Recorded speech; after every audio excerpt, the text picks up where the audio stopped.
लेकिन वो स्नेक कभी हार मानने वाला नहीं है और लगातार फोर्स से केव के अंदर घुसने की कोशिश कर रहा है। देख कर कि स्नेक कितना डेस्परेट है, सू होंग ने तुरंत अपनी सिस्टम स्टेटस विंडो निकाली और उसने अपने वाइटल ब्लड स्टैट्स में पॉइंट्स ऐड करना शुरू किया। जितनी तेजी से हो सके उसने किया, क्योंकि इससे उसे इतना दर्द का एहसास हुआ जैसे शरीर में लावा फ्लो हो रहा हो। सारे पॉइंट्स ऐड करने और इस भयानक दर्द को झेलने के बाद हमारा एमसी सू होंग फाइनली एक ट्रू मार्शल रैंकर बन गया। ये प्रैक्टिशनर अब बिल्कुल ओपी लग रहा है। उसके चारों तरफ एक रेड ऑरा स्वर्ल हो रही है। उसकी पूरे बॉडी में अलग ही एनर्जी का एहसास हो रहा है। सू होंग की ऑरा देखकर वो पाइथन डर गया और अब केव से पीछे हटने लगा है। समझ लो उसकी फटने ही है। लेकिन सू होंग ने तय कर लिया है कि वो उसे छोड़ेगा नहीं और वो तुरंत उसके पीछे निकल गया। सू होंग ने बिना वक्त गवाए एक ऐसा भयंकर पंच मारा कि सांप का सर सीधा हवा में उछल गया। रैंकर लेवल की पावर दिखा दी है। सांप को इतना दर्द हुआ कि उसका खून बहने लगा, पर सू होंग का क्वेस्ट अभी पूरा नहीं हुआ। सू होंग अभी उसके साथ और भी खेलने वाला है, क्योंकि वो रुकने की मूड में नहीं है। सू होंग ने एक जबरदस्त लीप ली और उस मॉन्स्टर की बॉडी पर एक पावरफुल पंच डिलीवर किया और सीधा अपनी स्पीयर उसके अंदर घुसा दी। स्पीयर को पूरे प्रेशर के साथ अंदर पुश किया तो इतनी ज्यादा फोर्स एक्सर्ट की सू होंग ने कि अब वो बॉस हिला भी नहीं सकता।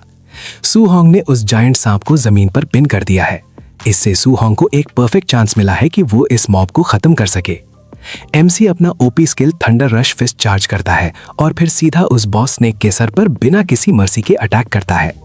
सू होंग के पंच की ओवरवेलमिंग स्ट्रेंथ इतनी ज्यादा है कि उसने एक ही बार में सांप का सर क्रश कर दिया, जिसने उसे रिवॉर्ड में 92 डाउ पॉइंट्स ग्रांट किए। सू होंग को खुद पर बहुत प्राउड फील हो रहा है, क्योंकि उसने सांप की डेडली अटैक्स को विथस्टैंड कर लिया था। लेकिन जब किल का प्रूफ कलेक्ट करने का वक्त आया तो वो कंफ्यूज हो गया कि अब क्या करे, क्योंकि इन मॉब स्नेक्स के तो कान ही नहीं होते प्रूफ के लिए। फिर भी उसने समझ लिया कि अभी बेस वापस जाना ही उसके लिए सबसे इम्पोर्टेंट मेन मिशन है। लेकिन जैसे ही वो वहां से निकलने वाला होता है, उसे जमीन पर याओ की क्रश्ड बॉडी मिलती है। जमीन पर गिरा पड़ा है। सू होंग उसे एहसास दिलाता है कि वो शुक्र मनाए कि उसकी मौत इतनी आराम से हुई, क्योंकि हमारे एमसी ने तो उसके लिए कुछ और ही ब्रूटल प्लान्स बना रखे थे। फिर सू होंग ने डिसाइड किया कि उसकी बॉडी सर्च करेगा, इस उम्मीद में कि कोई हाई ग्रेड ओपी टेक्निक मिल जाए जो वो यूज कर रहा था। किस्मत ने साथ दिया और उसे वॉइड ब्रेकिंग फिंगर की सीक्रेट बुक मिल गई। उसी रात बिना वक्त गवाए सू होंग ने खुद को केव में लॉक कर लिया ताकि इस नई स्किल को मेमोराइज और मास्टर कर सके जो उसे अभी जस्ट मिली थी। जैसे ही एमसी रेडी हुआ, उसने अपना क्लोन समन किया और फिर दोनों के बीच एक तबाही वाली बैटल शुरू हुई, जहां वो अपनी वॉइड ब्रेकिंग स्किल को मैक्स लेवल तक ले जाने की कोशिश कर रहा है। Finger flick. इतने मेंटल स्ट्रेस के बाद फाइनली हमारे एमसी ने इस टेक्निक के बिगिनर लेवल का ब्रेक थ्रू कर लिया है। इस टेक्निक को सीखकर जब तक वो रियलिटी में लौटा तो उसे एहसास हुआ कि उसकी नाक से पहले से ही खून निकल रहा है, जो साफ तौर पर दिखाता है कि ये टेक्निक कितनी ज्यादा ओपी है। फिर सू होंग ने डिसाइड किया कि अब किसी मॉन्स्टर पर अपनी पावर टेस्ट करेगा। 3 दिन बीत चुके हैं और सू होंग अभी तक बिजी है नई टेक्निक से मॉन्स्टर्स की हंटिंग और उन्हें पेलने में। इस नई स्किल के साथ उसने फुल कॉन्फिडेंस में फायर किया एक खतरनाक एनर्जी ब्लास्ट उस भारी भरकम ब्राउन बेयर पर जो उसकी तरफ चार्ज कर रहा था, और इसने बड़ी आसानी से उस बेयर को डिस्ट्रॉय कर दिया। अब उसे पूरा यकीन है कि उसने स्किल को मास्टर कर लिया है, ऐसा सू होंग ने कंक्लूड किया। अब वक्त आ गया है कि हमारा एमसी बेस की तरफ वापस लौटे। वो सीधा बेस की तरफ निकल पड़ता है मिशन अकम्प्लिश करके। वो उस काउंटर पे पहुंचता है जहां सब अपने किल्स डॉक्यूमेंट करवा रहे हैं। उसने अपना बैग वहां पटका और अटेंडेंट ने चेकअप शुरू किया। अटेंडेंट ने जैसे ही बैग चेक किया, वो हैरान रह गई। वो उन मॉन्स्टर्स की लिस्ट बोलने लगी जिन्हें सू होंग ने ढेर किया था। सू होंग की पावर देखकर वहां खड़े बाकी रैंकर्स के होश उड़ गए। वहां खड़े सारे प्रैक्टिशनर्स को अपनी आंखों पर यकीन नहीं हो रहा था। पता चलता है कि सू होंग ने तो इतने सारे मॉन्स्टर्स का सफाया कर दिया है। उसने पूरे 46,000 पॉइंट्स के मॉन्स्टर्स को अकेले ही डिफीट किया था। तब सू होंग को एहसास हुआ कि उसने लेवल अप के चक्कर में थोड़ा ओवरडू कर दिया है, क्योंकि उसका प्लान तो बस कुछ मॉब्स हंट करने का था, पर रिजल्ट्स तो ओपी निकले। लेकिन तभी सिस्टम में एक बड़ा ग्लिच आता है और एक जोरदार धमाका होता है। बेस की एक दीवार पूरी तरह से तबाह हो गई। खतरा अब करीब है। सारे प्रैक्टिशनर्स दंग रह गए ये देखकर। सिस्टम ने उन्हें अनएक्सपेक्टेड अलर्ट दे दिया है कि उन पर अचानक अटैक कैसे हो रहा है जबकि उनका लेवल अप हो रहा था। वहां लिटरली रैंकर्स का पूरा झुंड इकट्ठा था। सब यहां वहां पड़े हुए थे, लेकिन तभी वो पावरफुल एंटिटी सामने आई जिसने एक ही हिट में दीवार को डिस्ट्रॉय किया और अपनी ओपी प्रेजेंस दिखाई। पता चला कि ये तो या का चाचा है जो इस पूरे बेस का बॉस मैनेजर है। बेस मैनेजर को देखकर बाकी प्रैक्टिशनर्स का डर मैक्स लेवल पर पहुंच गया। सब हैरान है कि ये ओल्ड या इतना ज्यादा पिस्ड क्यों है, उसका गुस्सा कंट्रोल के बाहर है। ऑफिशियल्स ने हिम्मत करके पूछा कि आखिर इश्यू क्या है, इतना हंगामा क्यों। तब उस बुढ़े ने रिवील किया कि उसके घर का चिराग बुझ गया है। उसका भतीजा और उसकी पूरी गैंग का गेम ओवर हो चुका है, सब मारे गए। ये सुनते ही क्राउड में सन्नाटा छा गया, सबका शॉक मीटर फुल हो गया। लेकिन सच तो यह है कि डीप डाउन किसी को कोई दर्द नहीं हो रहा था, क्योंकि या एक नंबर का डूशबैग और लो टियर विलन था जिसे कोई पसंद नहीं करता था। जब तक वो जिंदा था तब तक किसी को घंटा फर्क नहीं पड़ता था, सब उसे एक नॉर्मल मॉब समझते थे। लेकिन अब सीन बदल गया है। ओल्ड या ने अनाउंस किया कि एक ओपी बी रैंक टेक्निक चोरी हो गई है। वो हाई लेवल टेक्निक या की बॉडी से लूट ली गई थी और अब पूरा बेस हाई अलर्ट पर है। ओल्ड या का ऑर्डर है कि बेस के हर एक प्लेयर की तलाशी ली जाए सिस्टम प्रोटोकॉल के मुताबिक।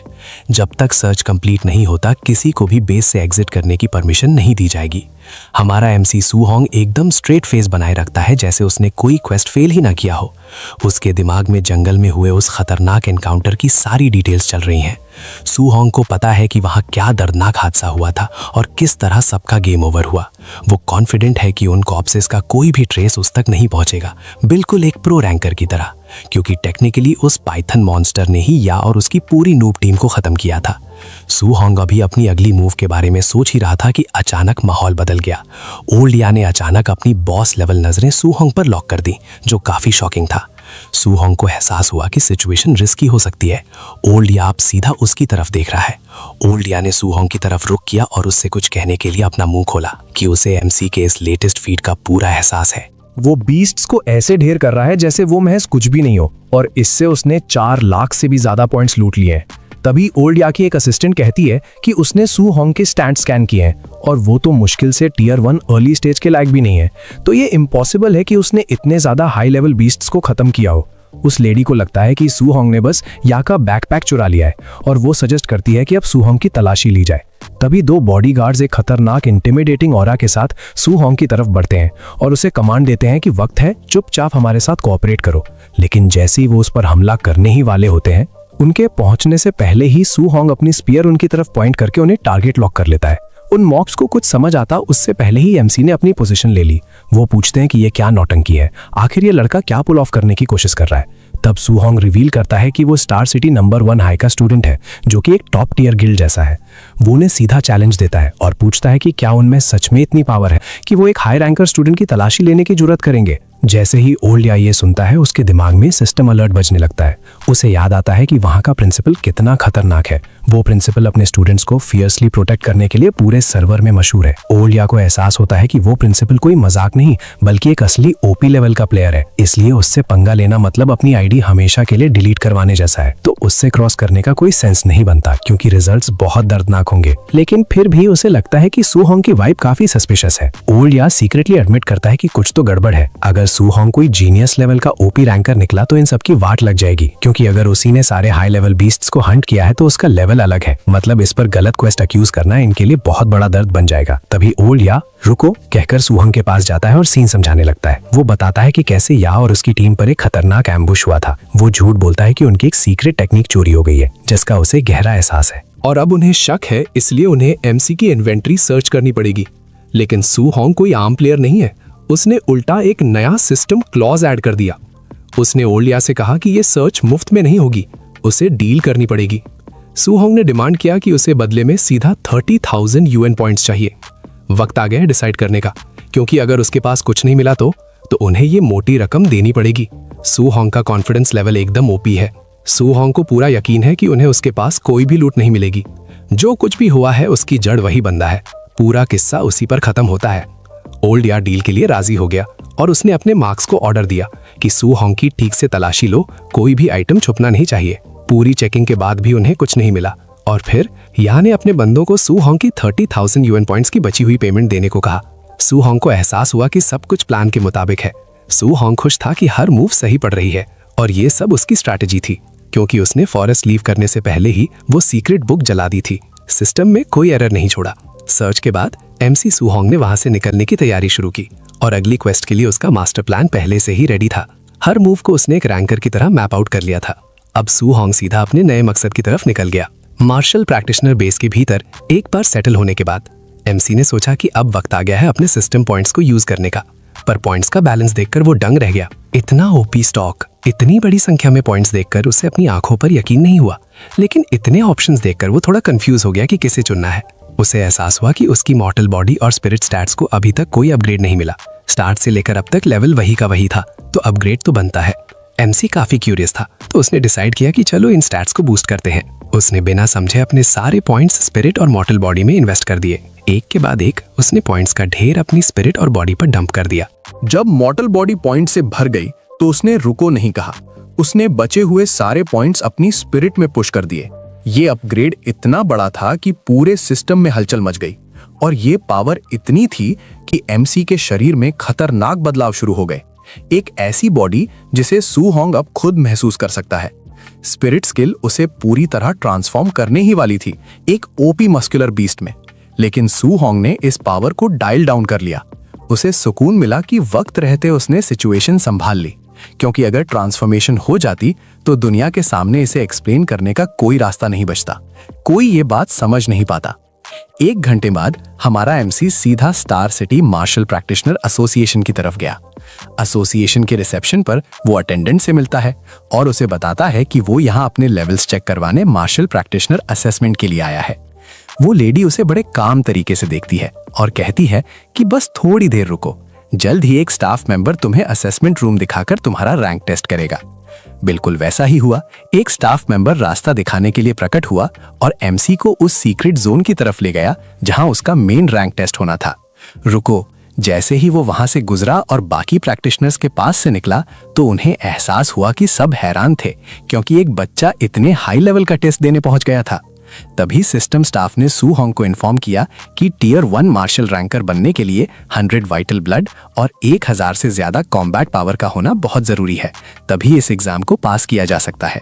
बाकी मॉब्स को समझ नहीं आ रहा था और उन्हें लगा कि वो बस मजे लेने या ट्रायल लेने के लिए आया है। जब टेस्ट देने का वक्त आया और वो टेस्टिंग सेंटर पहुंचा, सू होंग ने देखा कि कैसे लोग इस क्वेस्ट में फेल होने का दर्द झेल रहे हैं। लेकिन ये तो बस शुरुआत थी और असली बॉस लेवल अब आने वाला था। एक नया कैंडिडेट ली मिंग सीधा उसके सामने से एक रैंकर की तरह गुजरता है। इस बंदे की कॉम्बैट पावर देखो, पूरे 1000 पॉइंट्स का लेवल है। सिस्टम अलर्ट, ये तो जैंग मिंग का स्टूडेंट निकला। डेटा सिंक हो रहा है। और ट्विस्ट ये है कि मिंग तो हमारे लियोन का भी इंस्ट्रक्टर है। मिंग को हैरानी का एहसास होता है और वो सोचने लगता है कि इस बंदे ने आखिर कितने डिसाइपल्स को डंजन के लिए ट्रेन किया है। फिर वो मॉब पूरे एरोगेंस में सू होंग को टेस्ट के लिए ललकारता है। उसका घमंड तो देखो, कहता है कि अब उसका टेस्ट लेने का वक्त आ गया है। ली मिंग को लगता है कि सू होंग यहाँ अपनी बेइज्जती करवाने आया है, क्योंकि उसे लगता है कि सू होंग के पास कोई चांस ही नहीं है।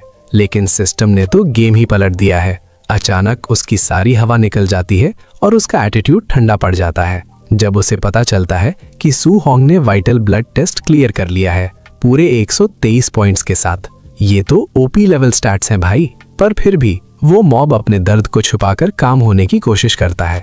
एमसी खुद को कंट्रोल कर रहा है, क्योंकि सू होंग ने अभी तक कॉम्बैट पावर टेस्ट नहीं दिया है और असली मजा तो अब आएगा। और यही असली डील है। सू होंग को अब पावर टेस्टिंग मशीन के पास लाया गया है और तभी उसे याद आता है कि कैसे उसने स्कूल में मशीन तोड़ दी थी। उसे एहसास होता है कि वो अब पहले से कहीं ज्यादा ओपी और स्ट्रॉन्गर हो गया है, तो वो सिर्फ 4/10 पावर ही यूज करेगा।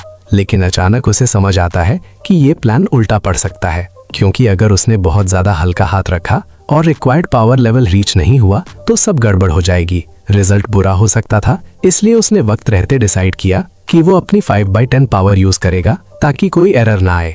एरर अवॉइड करने के लिए सू होंग ने ऐसा पंच मारा कि फील्ड टेस्टर मशीन का सिस्टम ही हिला डाला। सिस्टम अलर्ट, मशीन अपने बोल्ट से उखड़ गई। सू होंग की पावर ने सब हिला दिया। वो टेस्टर सीधा दीवार से जा टकराया, बिल्कुल किसी बॉस फाइट के इम्पैक्ट जैसा। ये देखकर वहां खड़े सभी रैंकर्स को झटका लगा। उन्हें अपनी आंखों पर यकीन नहीं हुआ। लाइमिंग, जो अभी तक बड़ा एरोगेंट बन रहा था, उसकी अकड़ एक पल में धुआं हो गई। उसे समझ ही नहीं आ रहा था कि उसके सामने ये कौन सा लेवल अप वाला चमत्कार हो गया। उसके सामने जो तबाही हुई वो किसी एस रैंक डंजन से कम नहीं थी। टेस्टर की मैक्स कैपेसिटी 3000 कॉम्बैट पावर थी, लेकिन एमसी ने लिमिट्स की परवाह नहीं की। सू होंग ने तो लिमिट ही ब्रेक कर दी। सिस्टम ने भी हार मान ली। बाकी प्रैक्टिशनर्स ने अब ये मान लिया है और कंक्लूड किया कि सू होंग कोई मामूली प्लेयर नहीं बल्कि एक फ्रीकिंग मॉन्स्टर है। दूसरी तरफ स्टार सिटी मार्शल एसोसिएशन की प्रेसिडेंट वू लिंगजियन अपने ऑफिस में बैठकर नए जीनियसेस की कमी पर गुस्सा कर रही है। वो कंप्लेन कर रही है कि कोई ओपी बंदा क्यों नहीं मिल रहा। उसे चिंता हो रही है कि वक्त निकल रहा है और उसका स्टेटस खतरे में है। उसे एहसास हो गया है कि उसकी प्रेसिडेंट की गद्दी छीन ली जाएगी अगर उसने जल्दी ही किसी रियल हाई रैंकर जीनियस को रिक्रूट नहीं किया। जल्दी ही एक ऑफिशियल सडनली कमरे में भागते हुए आया। उसने आते ही रिपोर्ट दी और उसे बताया कि एक खतरनाक मॉन्स्टर अभी अभी स्पॉन हुआ है मार्शल प्रैक्टिशनर्स असेसमेंट के बीच में। वू का दिमाग तुरंत ओवरड्राइव मोड में चला गया, जैसे कोई सिस्टम कैलकुलेशन हो, क्योंकि ये सुनते ही उसे एहसास हुआ कि ये तो बिल्कुल वही क्वेस्ट है जो वो चाहती थी। फिर सू होंग हॉल में दिखा, जहां वो स्टाफ से इंस्ट्रक्शंस ले रहा था जैसे कोई ट्यूटोरियल फेज हो। स्टाफ ने उसे समझाया कि अब वक्त आ गया है और वो प्रैक्टिशनर आइडेंटिटी हासिल करेगा और साथ ही साथ उसे अलावेंस का रिवॉर्ड भी मिलेगा। लेकिन तभी अचानक वो सीढ़ियों के टॉप पर एक हाई रैंकर की तरह दिखाई दी और उसने अपने सबऑर्डिनेट को ऑर्डर दिया कि सू होंग को उसके हवाले कर दो। वो बंदा एकदम शॉक हो गया कि इतनी ओपी पर्सनालिटी और खुद प्रेसिडेंट यहाँ सिर्फ इस वजह से प्रकट हुई है। सू होंग, वू ने अपना इंट्रो दिया और सीधा कमांड दिया कि सू होंग उसके पीछे चले। सू होंग ने क्वेस्ट तो एक्सेप्ट की, लेकिन उसे एहसास हुआ कि ये लेडी कुछ अलग ही लेवल की है। वो हैरान था कि इतनी यंग एज में ये इतनी ओपी है और इसका ऑरा किसी एस रैंक फोर्स से कम नहीं था जिससे भिड़ना मुश्किल हो। प्रेसिडेंट के ऑफिस पहुंचते ही वू ने एक्सपोज किया कि ली ने झूठ बोला था कि उसके स्कूल में कोई जीनियस लेवल मॉब नहीं है, पर सू होंग तो एक हिडन रैंकर निकला। ये झूठ पकड़ा गया। सू होंग ने फिर पूछा कि आखिर उसे इस ऑफिस में क्यों लाया गया है, क्योंकि उसका मेन टास्क तो बस मार्शल आर्ट प्रैक्टिशनर रजिस्टर होना था, ताकि वो अपना अलावेंस कलेक्ट करके रिसोर्सेज लूट सके और साथ में एक special guiding technique skill unlock कर सके। लेकिन रुको, सीन बदल गया। वू ने बिना कोई वक्त दिए सू होंग को नेक्स्ट लेवल गाइडिंग टेक्निक के लिए अर्ज किया। होंग, अब रिलैक्स कर, क्योंकि उसने पहले ही स्टाफ को ऑर्डर दे दिया है कि वो मार्शल प्रैक्टिशनर रैंक सर्टिफिकेट और उसका मंथली अलावेंस सिस्टम सेट कर दे। और गाइडिंग टेक्निक के लिए वो सू होंग को बताती है कि वो उसे पर्सनली ट्रेन करेगी। रुको, वो उससे पूछती है कि गाइडिंग टेक्निक्स की कितनी समझ है उसे, तो सू होंग वही बताता है जो उसने रैंकर बुक से सीखा था। वो समझाती है कि वक्त के साथ टेक्स्ट बुक्स बदल जाती हैं, लेकिन वो पूरी तरह गलत नहीं है। गाइडिंग टेक्निक्स सिर्फ बेसिक कल्टीवेशन से कहीं ज्यादा ओपी है। बिना किसी दर्द के वो अपनी हेवनली फ्लेम टेक्निक का एहसास कराती है, जो फायर एट्रीब्यूट वाली स्पिरिचुअल एनर्जी को एब्सॉर्ब करती है। हालांकि ये टेक्निक बॉडी को तो स्ट्रेंथन करती ही है, पर उसमें ओपी फ्लेम पावर भी इम्ब्यूइंग करती है। इसके हर अटैक में अब फ्लेम एट्रीब्यूट की डिस्ट्रक्टिव पावर शामिल हो चुकी है। वो एमसी को कहती है कि अगर वो इस एट्रीब्यूट को एक्सटर्नलाइज करना सीख जाए तो वो अपने अटैक रेंज को एक्सटेंड कर सकता है और दूर बैठे मॉब को भी ढेर कर सकता है। लेकिन उस जैसे एक टियर 1 मार्शल प्रैक्टिशनर के लिए ये टास्क काफी हैवी होने वाला है। वो उसे बताती है कि इस एट्रीब्यूट का बस एक ट्रेस कैरी करना ही अपने आप में काफी इंप्रेसिव है, इसलिए उसे अपनी पीठ तोड़ने की जरूरत नहीं है अपने फिस्ट को एट्रीब्यूट में रैप करने के लिए। जैसा कि उसने अभी डेमोन्स्ट्रेट किया, वो लेवल अचीव करने में अभी थोड़ा वक्त लगेगा। सू होंग एकदम ढंग रह गया जब उसे एहसास हुआ कि गाइडिंग टेक्निक्स कितनी ओपी हो सकती हैं। उसे समझ आया कि इन टेक्निक्स को सीधा ऑफेंसिव अटैक्स के लिए भी यूज किया जा सकता है, क्योंकि अब तक उसने सिर्फ यही सोचा था कि ये टेक्निक सिर्फ स्पिरिचुअल एनर्जी एब्जॉर्ब करने के लिए है। उसके लिए कल्टीवेशन बस एक बेसिक रूटीन था, पर ये तो पूरा कॉम्बैट सिस्टम अपग्रेड निकला। वो अब तक सिर्फ एनर्जी गैदर करने और लेवल अप करने के बारे में ही सोच रहा था, पर अब सीन चेंज हो गया है। उसे गाइडिंग टेक्निक्स का असली पोटेंशियल दिख रहा है। अब वो पूरी तरह से शॉक्ड है और उसे एहसास हो रहा है कि ही इज एमसी हैरान है। जो टेक्स्ट बुक उसने पढ़ी वहां ऐसी सिस्टम इन्फो कभी नहीं मिली, वहां ऐसे किसी ओपी राज का जिक्र तक नहीं था। वू ने बात जारी रखी और कहा, हेवन और अर्थ की टोटल 7 स्पिरिचुअल एनर्जीज एग्जिस्ट करती हैं।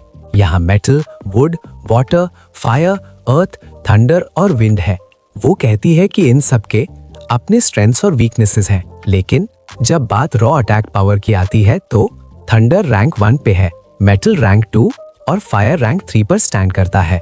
फिर वो उसे बताती है कि गाइडिंग टेक्निक जो एमसी कल्टीवेट करेगा वो पूरी तरह उसकी अफिनिटी पर डिपेंड करती है। सू होंग को अब गेम समझ आ रहा है और उसे एहसास हुआ कि कोई भी रैंकलर अपनी मर्जी से कोई भी गाइडिंग टेक्निक चूज करके उसे प्रैक्टिस कर सकता है। वो टेबल पर एक बड़ा बॉल रखते हुए वो बताती है कि ये एक सिस्टम टियर क्रिस्टल बॉल है जो कि अफिनिटी लेवल चेक करने के लिए है। वो बताती है कि जितना बड़ा ग्लोइंग एरिया होगा उतनी ही ओपी तुम्हारी अफिनिटी स्कोर होगी, लेकिन आम मार्शल प्रैक्टिशनर्स इस क्वेस्ट में 30% से ऊपर नहीं जा पाते क्योंकि वू का स्कोर 80% है, तो इसे बहुत हाई माना जाता है। रुको, उसे पूरा एहसास है कि सू होंग जैसा जीनियस बिना किसी दर्द के 90% एक्सीड कर जाएगा। सू होंग ने बॉल पकड़ी और उसे समझ आ गया कि ये वक्त काफ़ी इंसेन और आउट ऑफ द ऑर्डिनरी होगा अगर स्कोर 90% आया उस टैलेंटेड वू के मुकाबले। तभी बॉल ग्लो करने लगी और वू के सरप्राइज, ये गेज तो पूरी तरह फुल है, जो इस बात का एहसास दिलाता है कि सू होंग की फायर एट्रीब्यूट अफिनिटी प्योर 100% है। वो उसे झट से पकड़ती है और पूछती है कि क्या उसे इसका मतलब समझ आ रहा है, लेकिन सू होंग नो कहता है। तब वो उसे बताती है कि इसका मतलब है कि वो फायर एट्रीब्यूट की स्पिरिचुअल एनर्जी को डायरेक्ट हेवन और अर्थ से अब्जॉर्ब कर सकता है, और वो भी 100% एफिशिएंसी के साथ बिना किसी लीकेज के। वो रिवील करती है कि उसकी अपनी 80% एफिनिटी का मतलब था कि वो अब्जॉर्प्शन के वक्त 20% एनर्जी लूज कर रही है, लेकिन इसके बावजूद वो पहले से ही एक टियर 5 मार्शल प्रैक्टिशनर है और इसी पावर ने उसे एक गोल्डन चांस दिया था बनने का इस पूरे स्टार सिटी ब्रांच की सबसे बड़ी प्रेसिडेंट, जो कि सच में एक रैंकर लेवल की बात है। लेकिन वो उससे बताती है कि उसके अचीवमेंट्स उसके खुद के पुराने रिकॉर्ड्स को तो पक्का सा पास कर देंगे। वो कन्फेस करती है कि उसने कभी सोचा नहीं था कि स्टार सिटी जैसे छोटे एरिया से ऐसा जीनियस निकलेगा, सू होंग जैसा ओपी रैंकर। जब वो इस विन को सेलिब्रेट कर रही है, सू होंग तो बिजी है थंडर एट्रीब्यूट अनलॉक करके अपनी पावर बढ़ाने में, क्योंकि ये उसका फेवरेट स्किल है। और फिर जब वो ट्राई करता है तो बॉल मैक्स पॉइंट तक ग्लो करती है, बिल्कुल फायर एट्रीब्यूट की तरह, फुल ऑन ओपी मोड में। वो ये देखकर एक स्टैचू की तरह खड़ी रह जाती है, स्पीचलेस। उसे अब कुछ समझ नहीं आ रहा और वो इस रियलिटी पर यकीन नहीं कर पा रही जो लाइव उसकी आंखों के सामने हो रहा है। वो को तो टोटल ब्रेन फ्रीज हो गया क्योंकि सू होंग ने 100% स्कोर कर दिया, दो एट्रीब्यूट्स की एफिनिटी। वो अभी इस शॉक से बाहर आई भी नहीं थी। वो रिकवरी फिनिश ही कर रही थी कि सू होंग ने नया बॉम्ब फोड़ दिया।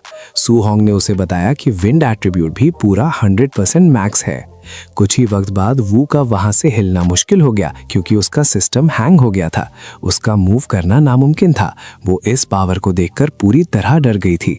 जो उसने अपनी आंखों से देखा उसका एहसास उसे सुन कर रहा था। बेसिकली सू होंग के पास हर एक एट्रीब्यूट की एफिनिटी थी, एक रियल ओपी रैंकर। सिचुएशन और भी क्रेजी हो गई जब उसे पता चला कि सारे एट्रीब्यूट्स अनलॉक हैं और सबसे बड़ी बात, सारे के सारे एट्रीब्यूट्स 100% लेवल पर लॉक्ड थे। उसे हमेशा लगता था कि वो एक बहुत स्ट्रॉन्ग मार्शल आर्टिस्ट है, लेकिन अब जब वो इस अनोमली के सामने खड़ी थी तो सब बदल गया। इस ब्रोकन कैरेक्टर के सामने उसे अपनी असली औकात का समझ आया। उसे एहसास हुआ कि वो तो बस एक ऑर्डिनरी फेलो या किसी साइड मॉब जैसी है। तभी एक फ्लैशबैक सीन आता है जहां वो एक जायंट मॉन्स्टर से टकरा रही थी। वो मॉन्स्टर इतना भयानक था कि देखकर ही दर्द का एहसास हो जाए। सिटी को पूरी तरह रैवेज कर रहा है और तभी उसे ये एहसास होता है कि इतने ओवरवेलमिंग एग्जिस्टेंस को डिफीट करने के लिए किसी ऐसे रैंकर की जरूरत है जिसकी पावर उतनी ही स्कैरी और ओपी हो।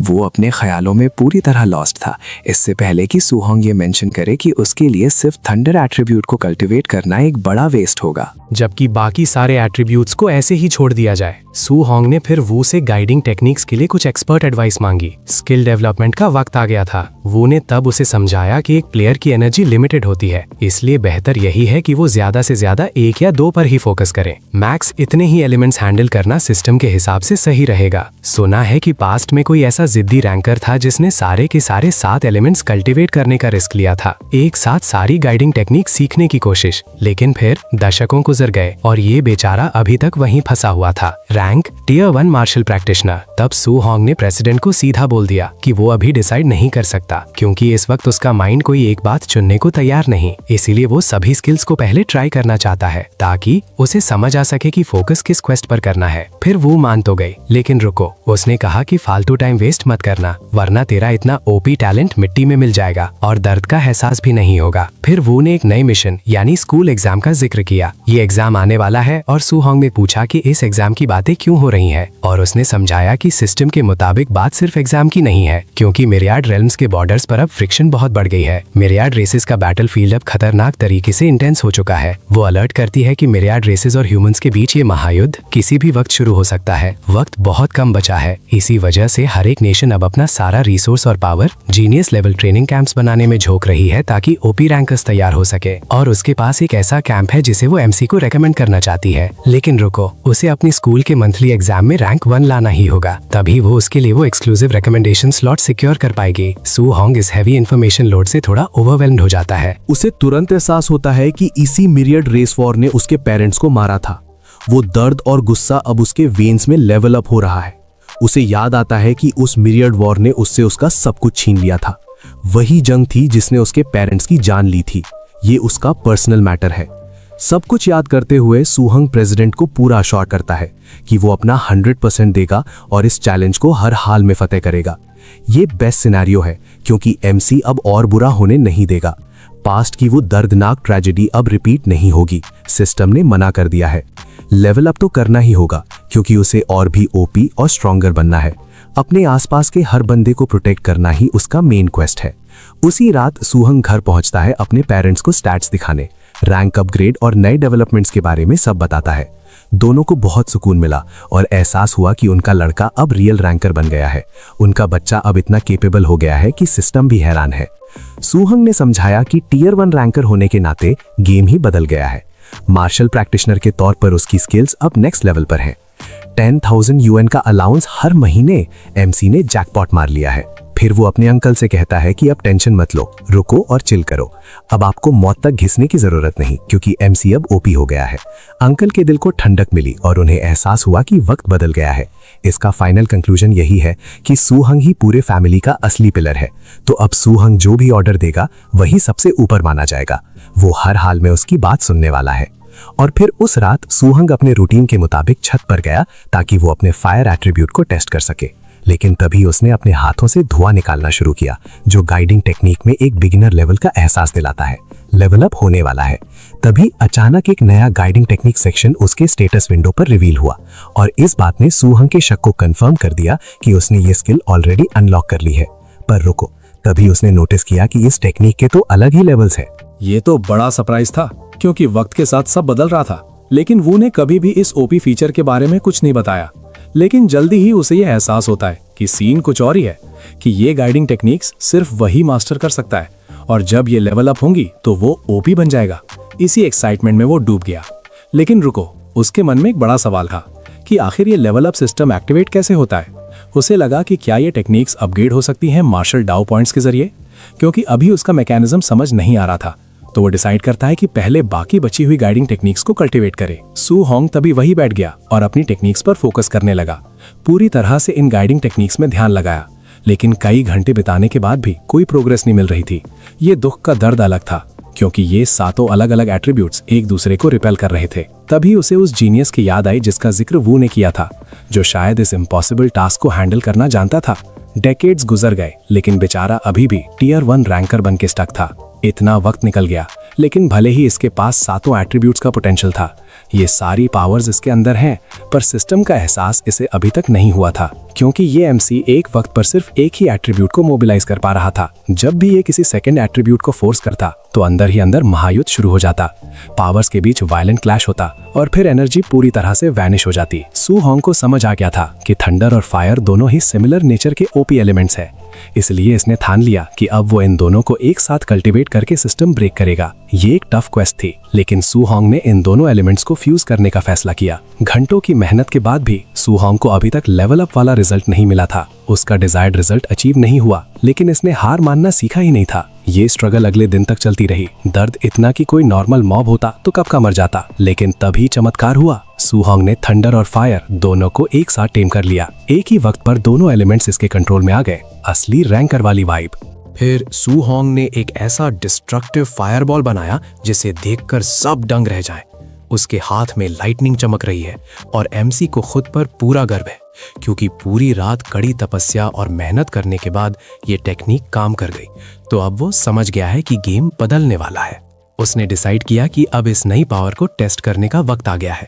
अगले दिन वो सीधा टेस्ट फील्ड की तरफ निकल पड़ता है, जहां उसे अपनी स्किल का demo tier 3 combat power tester पर देना है। पिछली बार उसने अपनी 5/10 पावर यूज की थी, लेकिन इस बार कुछ अलग होगा।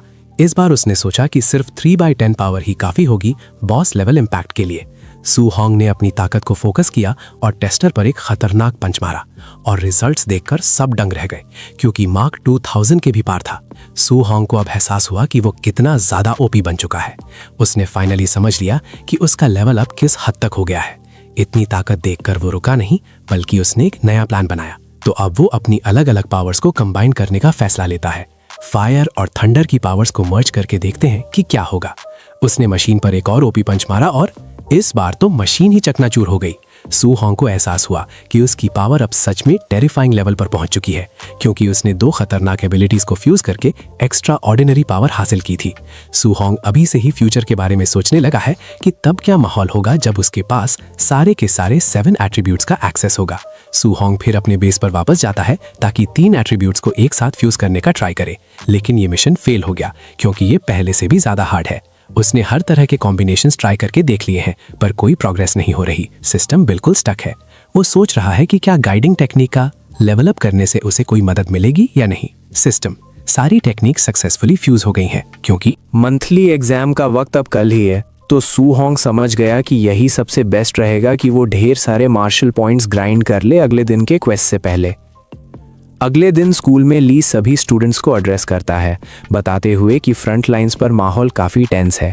इसीलिए हर साल एक एनुअल ट्रेनिंग कैंप होगा जिसमें जीनियस को सिलेक्ट करके इंटेंसिवली ट्रेन किया जाएगा। वो बताता है कि इस ट्रेनिंग कैंप में OP resources, high tier pills और ढेर सारा लूट मिलेगा। यहाँ तक कि ग्रैंड मास्टर्स खुद उनके इंस्ट्रक्टर्स बनकर उन्हें गाइड करेंगे। फिर वो रिवील करता है कि इस मिशन के लिए सिर्फ टॉप 3 स्टूडेंट्स ही सिलेक्ट होंगे जो पूरे स्कूल के हैं। अब इस मंथली एग्जाम से डिसाइड होगा कि कौन क्वालिफाई करके ज्वाइन करेगा उस elite star city training camp को। पूरे कैंप का सिस्टम वाइब ही अलग है। सारे स्टूडेंट्स पूरे हाइप्ड हैं ये सुनकर। सबका मोटिवेशन लेवल 100 पर है, लेकिन सू होंग दूसरी तरफ थोड़ा ज़्यादा ही कंसर्न्ड है और उसका ध्यान उस टियर 7 ग्रैंड मास्टर की पावर और स्टैट्स पर है, क्योंकि वही असली बॉस है। तभी सू होंग का दोस्त उसे बताता है और उसे एहसास होता है कि लियू और चैन शान दोनों ने अब मार्शल प्रैक्टिशनर का नया रैंक अचीव कर लिया है। सू होंग को तो यकीन ही नहीं हो रहा, तो लेवल अप इतनी जल्दी। वो सिर्फ 10 दिन के वक्त के लिए डंजन से बाहर गया था और इतने में ही इन दोनों ने ब्रेक थ्रू करके मार्शल प्रैक्टिशनर का स्टेटस पा लिया। तब सू होंग को समझ आता है कि प्रिंसिपल ने एक मास्टर मूव खेला है और इंस्ट्रक्टर चैन को स्पेशल इंस्ट्रक्शन देकर बुलाया था ताकि वो इन दोनों को एक्स्ट्रा लेसन्स और हिडन स्किल सेट सिखा सके। पिछले कुछ दिनों से इनकी हैवी ग्राइंडिंग चल रही थी और सू होंग का दोस्त अब उनकी सारी ओपी और इम्प्रेसिव अचीवमेंट्स बताने लगता है। तू और चैन ने अपना टास्क कंप्लीट कर लिया है, इसी वजह से अब ये दोनों आपस में compete कर सकते हैं देखने के लिए कि कौन सबसे बड़ा ओपी रैंकर है। इसी बीच प्रिंसिपल और चैन अभी भी उस हिडन टैलेंट वाले स्टूडेंट को ढूंढने की कोशिश कर रहे हैं, लेकिन क्योंकि उन्हें कोई रिजल्ट नहीं मिला तो उन्हें लगने लगा है कि शायद वो इस स्कूल का है ही नहीं। लेकिन रुको, तभी जैंगमिंग स्कूल में एंट्री मारता है अपने साथ लियान और लाइमिंग को लेकर। वो आते ही प्रिंसिपल को टीज करता है और कहता है कि इस साल के स्टूडेंट्स की क्वालिटी कुछ ज्यादा अच्छी नहीं लग रही है, सब मॉब्स लग रहे हैं। वो बुद्धा जैंग से पूछता है कि आखिर उसे क्या चाहिए, और तब वो रिवील करता है कि वो अपने 2 डिसाइपल्स को लाया है ताकि वो स्कूल के टॉप रैंकर्स के साथ स्पार कर सके। इन मॉब स्टूडेंट्स को अभी प्रॉपर ट्रेनिंग देनी होगी, सिस्टम के रूल समझ लो, सही तरीके से चीजें हैंडल करनी होगी। और इधर प्रिंसिपल का लेवल चेक हो रहा है। प्रिंसिपल को जल्दी ही समझ आ गया कि जैंग यहाँ गंदा गेम खेल रहा है। वो उसे ह्यूमिलिएट करना चाहता है, लेकिन अगर उसने मना किया तो रैंक गिर जाएगी। इस ऑफर को ठुकराने का मतलब है कि वो ये एडमिट कर रहा है कि उसके पूरे स्कूल में एक भी ओपी टैलेंट नहीं है, सब बस नॉर्मल मॉब्स है, कोई रियल रैंकर नहीं मिला। प्रिंसिपल अब सोच रहा है कि अगला मूव क्या चले, अगला मूव क्या होगा। तभी लियोन की नजर सूहोंग पर पड़ती है, एक हिडन बॉस की तरह, उन सारे लो लेवल स्टूडेंट्स के बीच दूर कहीं। लियोन ने टारगेट लॉक कर लिया है। उसने फौरन जैंग का ध्यान उस तरफ खींचा जैसे कोई हाई रैंक स्किल यूज की हो। उसके कान में विस्पर करके अलर्ट किया। जैंग ने भी तुरंत अपना स्टैंस बदला। वो सूहोंग की तरफ मुड़ा और उस वक्त माहौल एकदम डंजन बॉस फाइट जैसा हो गया। जैसे ही उसे एहसास हुआ कि वही असली एमसी है, सिस्टम अलर्ट बजने लगा। वो डर गया क्योंकि उसने कभी नहीं सोचा था कि वो इतना बड़ा रैंकर निकलेगा, कि वो नंबर 1 हाई स्कूल से है। जैंग तुरंत समझ जाता है कि अब यहाँ से निकलना ही बेस्ट मूव होगा, क्योंकि उसके पास कोई ऑप्शन नहीं। उसके डिसाइपल्स में सूहोंग जैसे ओपी मॉन्स्टर से भिड़ने का दम नहीं। सूहोंग को देख जैंग प्रिंसिपल को टीज करता है। उसे बताता है कि वो तो बस एक छोटा सा मजाक कर रहा था, और साथ ही कहता है कि उसके ये डम मॉब डिसाइपल्स स्कूल के सुपीरियर लेवल स्टूडेंट से कंपेयर नहीं हो सकते। ये सुनते ही चैन और ली का गुस्सा लिमिट क्रॉस करके फटने को था, क्योंकि उन्हें एहसास होता है कि उन्हें ट्रोल किया जा रहा है, सूहोंग उनका मजाक उड़ा रहा है, ऐसा होने लगा। लेकिन उन्हें क्या पता कि हमारे एमसी सूहोंग ने कुछ ऐसा डिटेक्ट किया है जो पावर लेवल के भी परे हैं। कुछ ही वक्त में एग्जाम की क्वेस्ट शुरू होती है और हमारा एमसी सूहोंग का सामना पिंग नाम के एक मॉब से होता है। सबको लगता है कि सूहोंग का गेम ओवर होने वाला है, क्योंकि उसका पहला ओपोनेंट एक क्वासी लेवल का मार्शल प्रैक्टिशनर है। सूहोंग का वो ओपोनेंट उसे टीज करता है, जैसे कोई हाई रैंकर पूछ रहा हो कि क्या वो हार मानने के लिए तैयार है। लेकिन इससे पहले कि वो अपनी बात पूरी कर पाता, सूहोंग उसे जमीन पर दे मारता है, जैसे वो कोई मामूली एनपीसी हो। ये देखकर पूरी क्राउड को शॉक लगता है, जब उन्हें समझ आता है कि सूहोंग ने तो बेसिकली एक क्वासी मार्शल प्रैक्टिशनर को वन शॉट कर दिया है। उन्हें लगता है ये सिर्फ एक फ्लूक है, लेकिन रुको, सूहोंग रुकने का नाम नहीं लेता और सारे ओपोनेंट्स को बड़े ही ओपी स्टाइल में डिफीट करके लेवल अप करता जा रहा है। इससे पहले कि कोई कुछ समझ पाता, एमसी सीधा फाइनल्स तक पहुंच गया है। अब सारे बड़े रैंकर्स और अडल्ट्स हैरान हैं और सोच रहे हैं कि ये ओपी बंदा आखिर आया कहां से है। क्या ये कोई इसेकाई सीक्रेट है? ली को अब अफसोस और दर्द हो रहा है, क्योंकि उसने इतने वक्त तक इतने बड़े टैलेंट को इग्नोर किया। इतना तगड़ा टैलेंट उसके सामने था, लेकिन वो उसे पहचान नहीं पाया। स्किल इशू ली। तभी इंस्ट्रक्टर ने एक अजीब बात बोली। उसे एहसास हुआ कि सूहोंग को उसने पहले भी कहीं देखा है, शायद किसी हाई लेवल डंजन में, क्योंकि ये चेहरा तो एकदम फेमिलियर लग रहा है, जैसे कोई हिडन बॉस हो। दूसरी तरफ चैन शान और लीतू के बीच घमासान जंग जारी है। दोनों फाइनल्स के क्वेस्ट के लिए एक दूसरे की लिमिट टेस्ट कर रहे हैं। देखते हैं कौन सा रैंकर फाइनल्स में एंट्री मारेगा। दोनों की पावर लेवल्स एकदम इक्वल है, तो विनर प्रिडिक्ट करना नामुमकिन है। रुको, ये बताना बहुत मुश्किल है कि आखिर किसकी विक्ट्री होगी। कौन सा प्लेयर आखिर में खड़ा रहेगा, ये तो सिस्टम ही जाने। बैटल के बीच में भी वो एक दूसरे को टॉन्ट करके गुस्सा दिला रहे हैं।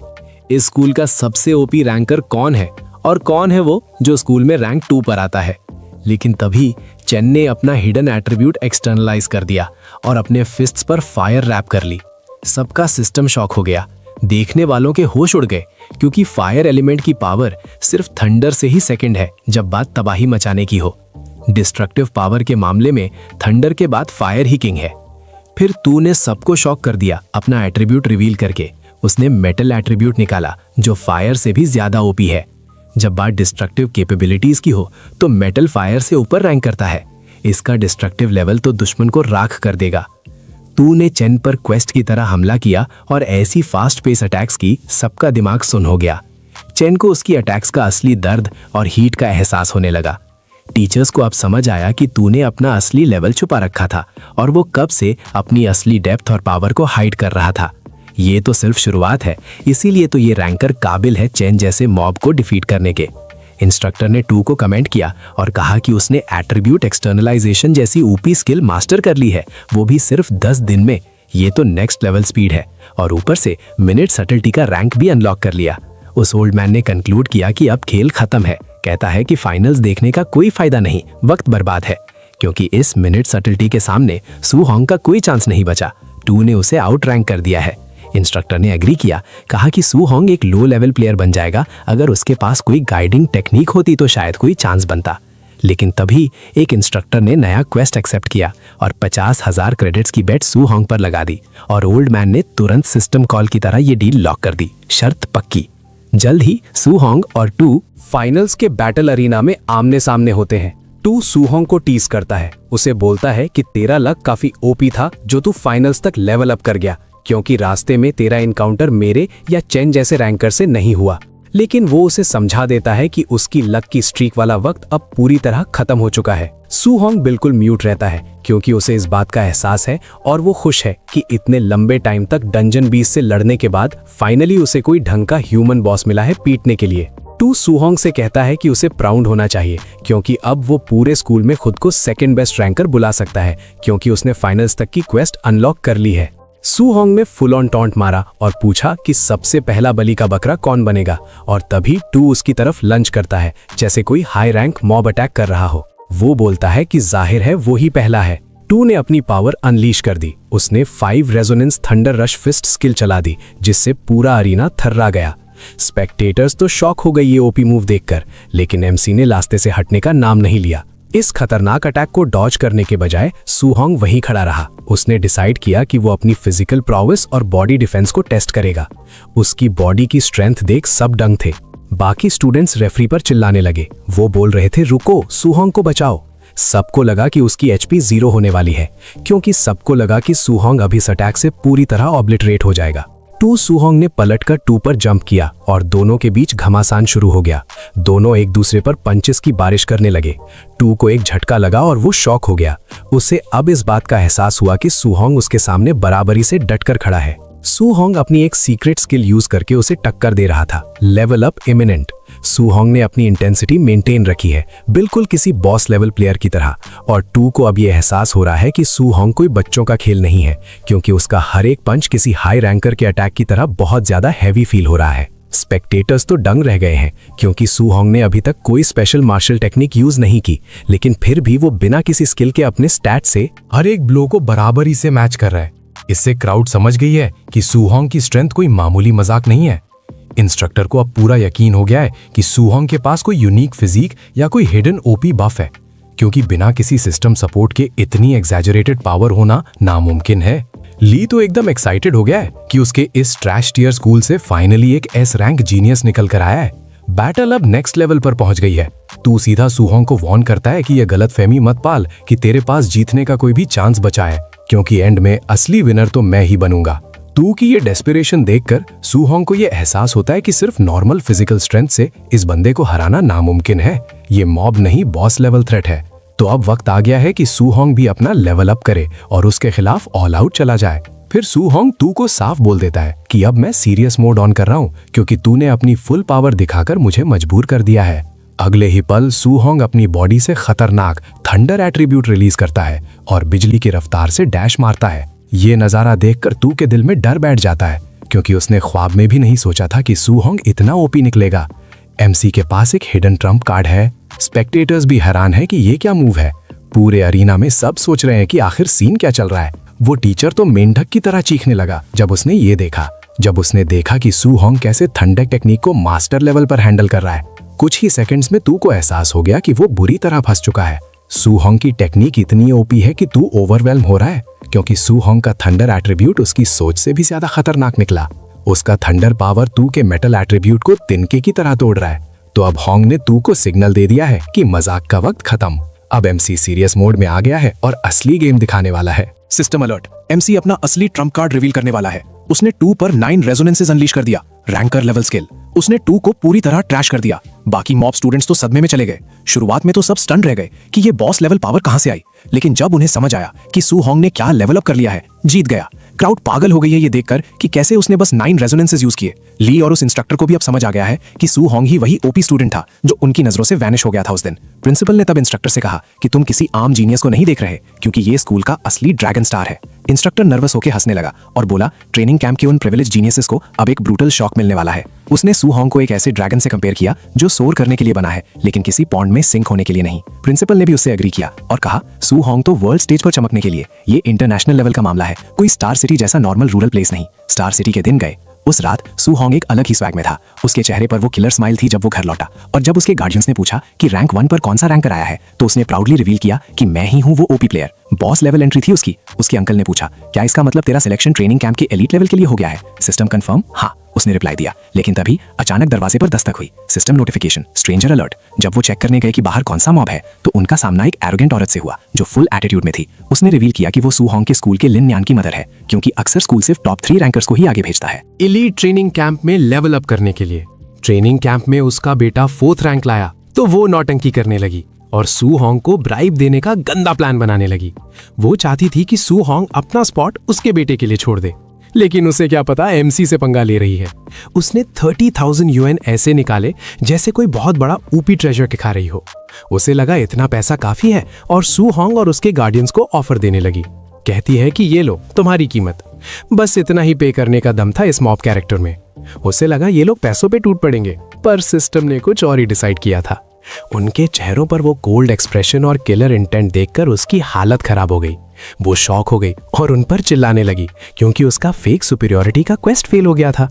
उन्हें वार्न करने लगी कि ये कंपटीशन कोई बच्चों का खेल नहीं, एक ब्रूटल सर्वाइवल गेम है। यहाँ मौत का खतरा हर वक्त रहता है और लोग डंजन में मर भी सकते हैं। वो कहती रही कि जो लोग भी इस लेवल पर सर्वाइव करना चाहते हैं, जो इस हार्डकोर ट्रेनिंग कैंप में पार्टिसिपेट करते हैं, वो हाई ग्रेड पिल्स कंज्यूम करके अपने स्टैट्स और पावर लेवल बूस्ट करते हैं। हाई टियर टेक्निक्स को तो ये किसी कैंडी की तरह यूज कर रहा है, जैसे इसके लिए ये कोई बड़ी बात ही ना हो। सू होंग की मदर ने जब ये सुना तो उन्हें डर लगने लगा और उनका एंजाइटी लेवल अप हो गया। उन्होंने सू होंग से पूछा कि क्या ये मिशन सच में इतना डेंजरस है जैसा कि उस औरत ने वार्निंग दी थी। लेकिन तभी अंकल ने अपनी वाइफ को कहा कि चिल मारो। फिर उन्होंने सू होंग से एक प्रॉमिस मांगा कि क्या वो गारंटी दे सकता है कि वो इस डेडली रेट से सेफ वापस आएगा, और सू होंग ने एक ओपी प्लेयर की तरह उन्हें अश्योर किया। वो औरत शॉक हो गई कि अंकल इस बच्चे की गारंटी पर इतना ब्लाइंड ट्रस्ट कैसे कर रहे हैं, पर अंकल ने उसे समझा दिया कि ये सू होंग का अपना डिसीजन है, इसलिए उन्हें अपने लड़के पर पूरा भरोसा करना ही होगा। उन्होंने ऐड किया कि अब इस गेम में पीछे हटने का कोई ऑप्शन नहीं है। अगर ट्रस्ट ही नहीं तो एमसी सू होंग को फैमिली बोलने का कोई पॉइंट ही नहीं है। बिना ट्रस्ट के ये पूरी पार्टी फेल हो जाएगी। बिना किसी मजीद आर्ग्यूमेंट के उन्होंने सीधा उसके मुंह पर दरवाजा स्लैम कर दिया। वो बेचारी एम्बैरस हो गई जैसे कोई लो लेवल मॉब। फिर वो गुस्से में वहां से चली गई और फैमिली को बोलने लगी, सू होंग का वक्त अब खत्म है, वो जल्द ही एलिमिनेट हो जाएगा। उसके जाते ही सू होंग ने अपने अंकल से माफी मांगी क्योंकि उसे एहसास हुआ कि डेंजर हाइड करके अंकल को दर्द नहीं देना चाहिए था। लेकिन अंकल ने कहा कि रुको बेटा, सब नॉर्मल है, चिल कर। उन्होंने कहा कि भले ही वो एक रफ दिखने वाले मैन हैं, पर वो काफ़ी एजुकेटेड हैं और इस ट्रेनिंग कैंप के सिस्टम और यूनिक स्किल्स को बाकियों से बेहतर समझते हैं। उन्हें इस डंजन क्वेस्ट की काफ़ी अच्छी समझ है। सू होंग के अंकल ने उसे बताया कि क्योंकि अब वो एमसी सू होंग ने ठान ली है कि अब वो हर मुश्किल और डिफ़िकल्टीज का सामना करेगा। उसकी डिटर्मिनेशन देखकर अंकल भी उसे हर तरह से सपोर्ट करने के लिए रेडी हैं। तभी सू होंग की आंट अपने हस्बैंड को एक स्मैक देती है और सू होंग को बताती है कि उनके लिए कोई क्वेस्ट या रैंक मायने नहीं रखती। बस उनका मेन कंसर्न ये है कि उनका लड़का हर मिशन से सही सलामत और सेफ घर वापस आ जाए। फिर उस रात के वक्त सू होंग घर की छत पर जाता है ताकि अपनी आगे की फ्यूचर जर्नी और स्ट्रैटेजी के बारे में थोड़ा सोच सके। वो जानता है कि उसके गार्डियंस बस उसकी सेफ्टी के लिए वरिड है और वो उन्हें कभी लेट डाउन नहीं कर सकता क्योंकि वो उनका दर्द समझता है। उसने कंक्लूड किया कि अब पीछे हटने का वक्त नहीं है और उसे तो और भी ज्यादा स्ट्रांग बनना पड़ेगा ताकि वो अपनी इस दुनिया को प्रोटेक्ट कर सके, क्योंकि इस हार्ड अर्न पीसफुल लाइफ को बचाने के लिए ओपी बनना बहुत जरूरी है। तभी सू होंग अपनी सिस्टम स्टेटस विंडो चेक करता है और रियलाइज करता है कि उसके अकाउंट में अब पूरे 285 डीओ पॉइंट्स का एहसास हो रहा है। फिलहाल तो ठीक है, लेकिन उसके गोल्स के लिए ये स्टैट्स काफ़ी नहीं है। उसे जो चाहिए उसके लिए और पावर बढ़ानी होगी, क्योंकि उसे नहीं पता कि ट्रेनिंग कैंप में किस लेवल के मॉन्स्टर्स उसका रास्ता रोकेंगे। तो वो अपनी स्ट्रैटेजी बदलता है और डिसाइड करता है कि वो अपनी फिजिकल कॉम्बैट पावर को प्रायोरिटाइज करेगा। सू होंग अपने मॉर्टल बॉडी के स्टैट्स में पॉइंट्स ऐड करता है और उस दर्द भरे एहसास के बाद उसे समझ आता है कि वो अभी भी 100% परफेक्शन से पूरे 35% पीछे है।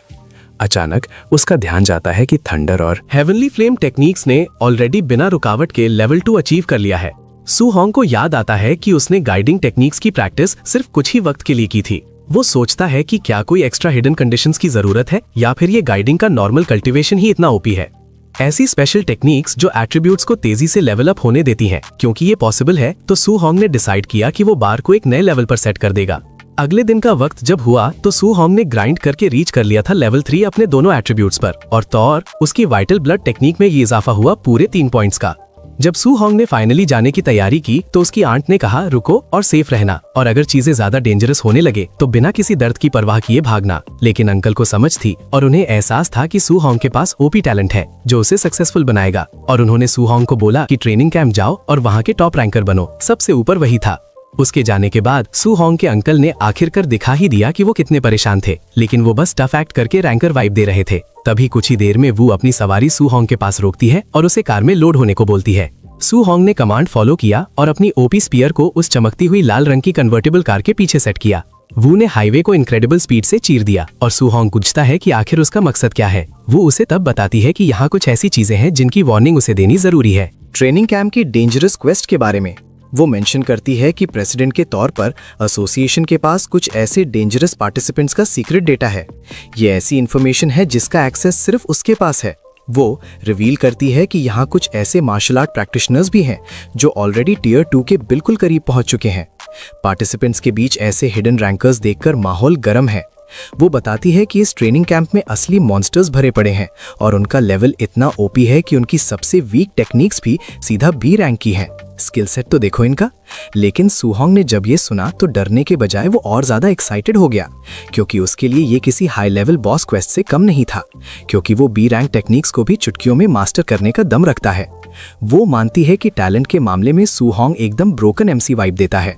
उसने आज तक इतना स्ट्रॉन्ग पोटेंशियल वाला प्लेयर नहीं देखा, लेकिन वो उसे वार्न करती है कि सिर्फ टैलेंट होना ही सब कुछ नहीं होता, क्योंकि उसके पास अभी वो सेम लेवल का कॉम्बैट एक्सपीरियंस नहीं है। उसके पास भी वही ओपी रिसोर्सेज होंगे जो बाकी रैंकर्स के पास होंगे। इस ट्रेनिंग कैंप के क्वेस्ट के लिए वो उसे मोटिवेट करती है। वो कहती है कि रास्ते में आने वाले हर चैलेंज और सेटबैक को कुचल देना, क्योंकि सू होंग के पास वो हिडन स्किल है जो उसे चैंपियन बनाएगी। सू होंग एक ट्रू एमसी की तरह टैलेंटेड है और ये करने के काबिल है।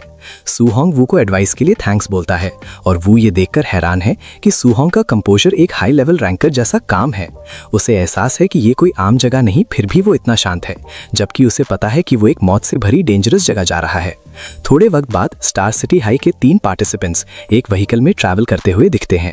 प्रिंसिपल के साथ उनका स्क्वाड आगे बढ़ रहा है और उनका अगला डेस्टिनेशन टियानलिन माउंटेन रेंज का हंटिंग जोन है। लेकिन चेन को थोड़ा डर लग रहा है और वो अपनी टेंशन दिखाता है कि ये ट्रेनिंग कैंप उनके लेवल के लिए बहुत ज्यादा खतरनाक तो नहीं। लोकेशन सीधा उस खतरनाक माउंटेन रेंज में है, लेकिन प्रिंसिपल उसे समझाता है कि फिक्र मत कर, क्योंकि एक ग्रैंड मास्टर लेवल का रैंकर इस कैंप की निगरानी कर रहा है, तो कोई बीस्ट उन्हें टच भी नहीं कर पाएगा।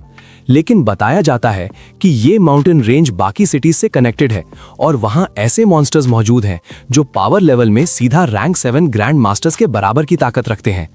बेसिकली वहां के बीस्ट्स हमेशा आपस में जंग करते हैं और वो किसी भी नॉर्मल एरिया के बीस्ट से कहीं ज्यादा फेरोशियस हैं, जो कहीं और देखने को नहीं मिलते। ये एक डेंजर जोन है और यहाँ कोई भी रैंक 2 मार्शल आर्टिस्ट बिना सोचे समझे कदम रखने की हिम्मत नहीं करेगा। फिर जैसे ही वो लोग कैंप की तरफ जाने वाली रोड पर ड्राइव करते हैं तो सभी स्टूडेंट्स को सिस्टम की तरफ से एक अजीब सा डेंजर सिग्नल और एक खतरनाक ऑरा का एहसास होने लगता है। सिस्टम अलर्ट, उन्हें कोई मॉनिटर कर रहा है और उनका ये एहसास बिल्कुल सही है, क्योंकि डेंजरस मॉन्स्टर्स यहाँ हर जगह छुपे हैं। भले ही ये कंपटीशन का लेवल बहुत हार्ड होने वाला है, लेकिन सू होंग को इस हार्डकोर क्वेस्ट का पूरा आइडिया पसंद आ रहा है। मीटिंग पॉइंट पर पहुंचते ही उन्हें ये समझ आया कि बाकी के हाई लेवल स्टूडेंट्स वहां पहले से ही मौजूद हैं। वो स्टूडेंट्स उन्हें किसी वैम्पायर की तरह घूर रहे हैं और जब सू होंग ने एहसास किया कि उसके साथी डर के मारे इंटिमिडेट होने वाले हैं तो उसने एमसी मोड में लीड ली और कहा, रुको मत, मेरे पीछे आओ। फिर वो सब पूरे कॉन्फिडेंस के साथ टेम्पररी कैंप की तरफ बढ़े और ऑफिशियल ने उन्हें स्ट्रिक्ट इंस्ट्रक्शन दी कि उन्हें तब तक वहां वक्त बिताना होगा जब तक सब आ नहीं जाते। लेकिन सब के आने के बाद भी पहुंच तो गए हैं, लेकिन अभी तो एक असली डंजन लेवल एंट्रेंस एग्जामिनेशन होना बाकी है जो सिस्टम ने सेट किया है। सू होंग ये सुनकर हैरान है, मानो कोई नया हाई रैंक क्वेस्ट शुरू हो गया हो। लेकिन इससे पहले कि वो इसके बारे में और मजीद सवाल करे, कैंप में शहर के असली हाई लेवल रैंकर्स की एंट्री होती है। वो लोग कैंप में बिल्कुल किसी बॉस लेवल स्टाइल में एंटर करते हैं। लग्जूरियस व्हीकल्स और एक हेवी कॉन्वॉय उन्हें चारों तरफ से घेरे हुए है। पूरी प्रोटेक्शन के साथ उनकी एंट्री होती है और वो रेड हेड लेडी याओ यान है, जो एक एलीट रैंक स्पिरिट रीडर की पोजीशन होल्ड करती है। वो सफेद कपड़ों वाला बंदा लिन फैमिली का लिन शिंग है, जिसे अपनी पावर्स और स्टैट्स शो ऑफ करने का बहुत शौक है। और जो तीसरा बंदा है वो सिटी लॉर्ड का बेटा तानुओ है, जिसके पास 95% फायर एफिनिटी की तबाही मचाने वाली डेडली स्किल है। सू होंग को अब एहसास होता है कि ये ट्रियो शहर की असली पावर हाउस है, जीनियसेस का वो एलीट पैक जिसका वू ने जिक्र किया था। सू होंग उन्हें लेकर काफी क्यूरियस है, क्योंकि वो देखना चाहता है कि क्या वो सच में ओपी जीनियसेस हैं या सिर्फ फॉर्डर मॉब्स। लेकिन सबके आने के बाद अब ऑफिशियल ने डिसाइड किया कि रूल्स बताने का सही वक्त है। ट्रेनिंग कैंप के रूल्स सीधे दिमाग में उतार लो। उसने बताया कि ये ट्रेनिंग कैंप इस माउंटेन रेंज के अंदर है और इनका मेन टारगेट यहाँ से लगभग पूरे 30 किलोमीटर दूर है। रुको, समझ लो कि रास्ता लंबा है। क्वेस्ट ये है कि तुम्हें एक एक्सेस टोकन हासिल करना होगा इससे पहले कि तुम कैंप के अंदर एंट्री ले सको। और उसने रिवील किया कि ये सारे टोकन्स खतरनाक बीस्ट के अंदर एम्बेड है। एहसास हुआ कितना दर्द होगा? बेसिकली तुम्हारे पास हासिल करने के लिए सिर्फ 8 घंटे बचे हैं। ट्रेनिंग कैंप यहाँ से 30 किलोमीटर दूर है। Quest reach the camp. हालांकि 8 घंटे का वक्त बहुत ज्यादा लग रहा है डिस्टेंस के लिए, लेकिन रुको, उन्हें यह समझ लेना चाहिए कि रास्ता इतना साफ नहीं है, क्योंकि उन्हें रास्ते में कई डेंजरस खतरों का सामना करना होगा। डंजन के मॉन्स्टर्स और दर्द उनका वेट कर रहे हैं रास्ते में। लेकिन हमारा एमसी सू होंग इस बात से बिल्कुल भी फिक्र नहीं कर रहा, क्योंकि उसे एहसास है कि ये एक्सपी ग्राइंड करने का बेस्ट मौका है। वो जितना चाहे मॉन्स्टर्स हंट करके अपना लेवल बढ़ा सकता है, बस उसे 8 घंटे के टाइमर के खत्म होने से पहले पहुंचना है। सिस्टम क्वेस्ट चालू है और उसे कैंप में चेक इन करना ही होगा। तभी एक मॉब स्टूडेंट ने ऑफिशियल से एक सीरियस सवाल पूछा कि अगर उनका सामना किसी ऐसे ओपी बीस्ट से हो गया तो क्या होगा, जिसे हैंडल करना उनके बस की बात नहीं। तो ऑफिशियल ने तब उस बंदे से कहा कि बेटा, खुद को मरा हुआ ही समझ लो। अनलकी बंदा है, क्योंकि सिस्टम उसे एलिमिनेट कर देगा, लेकिन वो सबको बताता है कि कोई ओपी रैंकर उन्हें सेव करने आएगा। स्टूडेंट्स ने रुको कहकर प्रोटेस्ट शुरू कर दिया, क्योंकि ये पॉसिबल है कि स्ट्रॉन्ग रैंकर्स भी एलिमिनेट हो जाएं और वीक प्लेयर्स लक के एहसास में पास हो जाएं। ऑफिशियल उन्हें डांटता है और ये बात समझाता है कि लाइफ अनफेयर है और हर लेवल पर दर्द है। वो मिसाल देता है उसकी, जिसने बहुत ट्रेनिंग की पर मौत उसे लास्ट मिनट पे ले गई क्योंकि वक्त खराब था। वो उन्हें कॉशन से चलने को बोलता है ताकि कोई हाई लेवल बीस्ट उनका गेम बजाने ना आ जाए, लेकिन वो सबको जता देता है कि इस डंजन में सिर्फ डरपोक कावर्ड्स ही डर डर के आगे मूव करते हैं। उसी तरफ एक स्टूडेंट ने अग्री किया और अपना लेवल दिखाने को तैयार हुआ, अपने कॉमरेड्स को समझाते हुए, जो थोड़े स्कैर्ड फील कर रहे थे कि किसी कचरे के ढेर में मरने से अच्छा है फाइट करना। तभी एक मॉब को गुस्सा आ गया और उसने बात को दिल पे ले लिया और तुरंत उस बड़े बोले बंदे को वार्निंग दी कि वो उसे कूट कूट के पल बना देगा। तभी सिस्टम के ऑफिशियल ने उन्हें इंटरप्ट किया कि इस कैंप के सेफ जोन में फाइटिंग स्ट्रिक्टली मना है, लेकिन जैसे ही तुम माउंटेन्स के डंजन जोन में जाओगे तो तुम जो चाहो वो कर सकते हो, कोई लिमिट नहीं है। उसने सबको क्लियर कर दिया कि वो टोकन स्टील करने के लिए फ्री हैं या फिर किसी को भी पीट सकते हैं, बस रैंडम एक्शन के लिए, क्योंकि शायद तुम्हें उनका फेस पसंद नहीं। जब सू होंग ने ये सुना तो उसे एहसास हुआ कि सीन कितना ओपी होने वाला है, ये ट्रेनिंग कैंप कितना ब्रूटल होने वाला है। उसका अंदाजा इसी से लगाओ, क्योंकि वो सबको आपस में ही पीवीपी मोड में लड़ने के लिए एनकरेज करते हैं। इस सिचुएशन को देखकर ये एकदम ऑब्वियस लग रहा है कि आधे से ज्यादा पार्टिसिपेंट्स कैंप तक पहुंचने से पहले ही एलिमिनेट हो जाएंगे। तभी सूहोंग को अचानक से एहसास होता है कि अगर वो इन फालतू के नमूनों से भिड़ जाए तो उसे ढेर सारे हिडन पॉइंट्स मिल सकते हैं। तभी वहां का ऑफिशियल सबका मुंह बंद करवाता है और कहता है कि अब वक्त आ गया है मूव करने का। फिर वो विसल बजाता है और सारे मॉब्स जंगल में स्कैटर हो जाते हैं। वो 2 लोग जिनमें पहले से बीफ चल रही थी, वो एक दूसरे का पीछा करने लगते हैं और बिना वक्त वेस्ट किए एक दूसरे को हंट करने की कोशिश करते हैं। और बिना वक्त बर्बाद किए एक नया कार्नेज शुरू हो जाता है। दोनों के बीच एक भयंकर फाइट शुरू हो चुकी है। अटैक्स एक्सचेंज हो रहे हैं, लेकिन ऐसा लगता है कि वो दोनों बराबर के लेवल पर हैं। इस बीच सू होंग उन्हें टॉप से मॉनिटर कर रहा है और वो बिल्कुल भी इंप्रेस नहीं है, क्योंकि उसने सोचा था कि ये सो कॉल्ड जीनियस रैंकर्स थोड़े ज्यादा फियर्स और पावरफुल होंगे। वो डिसाइड करता है कि वो अपना वक्त कुछ बीस्ट्स को हंट करने में लगाएगा, बजाय इसके कि वो अपना टाइम इन फालतू के पार्टिसिपेंट्स पर वेस्ट करे। वो बस निकलने ही वाला था, तभी उसे उन दोनों कचरा लोगों की आवाज आती है जो गरीबों को घटिया बोल रहे होते हैं। ये सुनते ही उसका माइंड चेंज हो जाता है और वो उन्हें धोकर पॉइंट्स लेने का फैसला करता है। वो एक स्टिक पकड़ता है और उन दोनों के पास जाकर उन्हें रुको बोलता है ताकि वो ये फाइट बंद कर दें। सू होंग ने सजेस्ट किया कि क्यों ना वो उसके साथ थोड़ा प्ले करें, लेकिन उस मॉब ने उसे इंसल्ट करना स्टार्ट कर दिया। उसके पास शायद वक्त कम था। उन दोनों ने कहा कि हमें तेरे साथ कोई खेलने का शौक नहीं है, हमें तो बस तुझे पेलने में इंटरेस्ट है, तेरा गेम ओवर करने आए हैं। सू होंग ने तब उन्हें समझाया कि तुम लोग शायद गलत समझ रहे हो, क्योंकि मेरा मतलब कुछ और ही था। रुको और ध्यान से सुनो। मैं चाहता हूं कि तुम सब एक साथ गैंग अप करके मुझ पर अटैक करो। आ जाओ सारे मॉब्स एक साथ और अपना बेस्ट लेवल दिखाओ। ब्लू यूनिफॉर्म वाला बंदा गुस्से में सू होंग की तरफ फुल स्पीड में डैश करता है, पर सू होंग ने उसके पेट पर ऐसा ओपी हिट मारा कि उसे भयानक दर्द हुआ।